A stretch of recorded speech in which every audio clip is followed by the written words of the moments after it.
Before sunrise, the African dry woodland was almost completely silent. This was not a thick, green jungle, but an open landscape of dusty brown soil, scattered acacia trees, thorny bushes, dry yellow grass, exposed roots, weathered rocks, and small patches of muddy ground left behind by seasonal water. Beneath an old fallen tree, a family of dwarf mongooses slept tightly together inside a shallow underground shelter. Their leader, Miko, a small sandy brown mongoose with alert dark eyes and a narrow face, rested near the entrance while the younger mongooses slept behind him, high above them, on a crooked acacia branch. A yellow-billed hornbill named Keto watched the Woodland. He had a long, curved yellow bill, pale body feathers, dark wings, and a long tail. As the eastern sky slowly turned orange, Keto began calling loudly, "Kra, kra." His call echoed between the trees, but the mongooses did not move. Keto called again, hopping along the branch and looking carefully toward the ground. Finally, Miko lifted his head and stepped outside. One by one, the other mongooses followed, stretching their tiny legs and sniffing the cool morning air. Then Miko suddenly froze. Keto had noticed movement near the dry grass before the mongooses had seen it.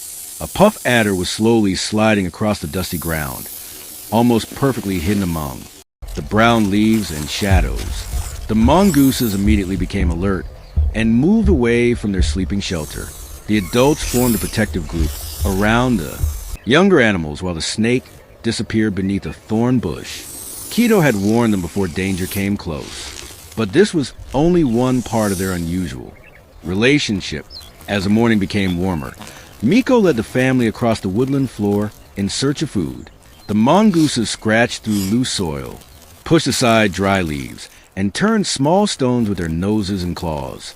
Every time they disturbed the ground, beetles, grasshoppers, spiders, and other insects escaped from their hiding places. Keto followed closely from above, waiting patiently for an easy meal.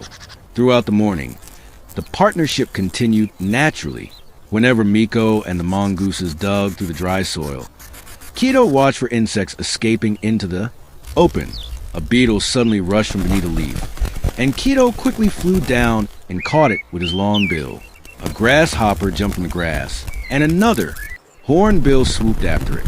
The mongooses gained nothing directly from birds catching insects, but the birds benefited greatly from a mongoose's constant digging and movement. In return, the hornbill's excellent eyesight gave the mongooses an early warning system against predators. Later, when a group of African wild dogs appeared in the distance, Keto immediately gave several sharp warning calls.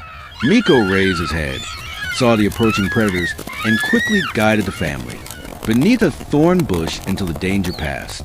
By afternoon, the woodland became hotter, and the mongooses rested in the shade while the hornbills waited nearby. As the sun slowly descended, long shadows stretched across the dusty ground. Miko finally led the family back toward their shelter beneath the fallen tree. The young mongooses disappeared underground first, followed by the adults. Keto flew onto a high acacia branch and watched quietly as evening settled over the dry woodland. The strange partnership was simple but powerful. The hornbills gained feeding opportunities whenever the mongooses disturbed hidden insects, while the mongooses benefited from the birds' sharp eyes and warning calls. Neither animal needed to understand the relationship like humans do. They simply learned that staying close could improve their chances of survival. And the next morning, when the first sunlight appeared above the dry African landscape, Keto would return to the same crooked branch and call once again. The sleeping mongooses would wake, the woodland would come alive, and another day of survival would begin.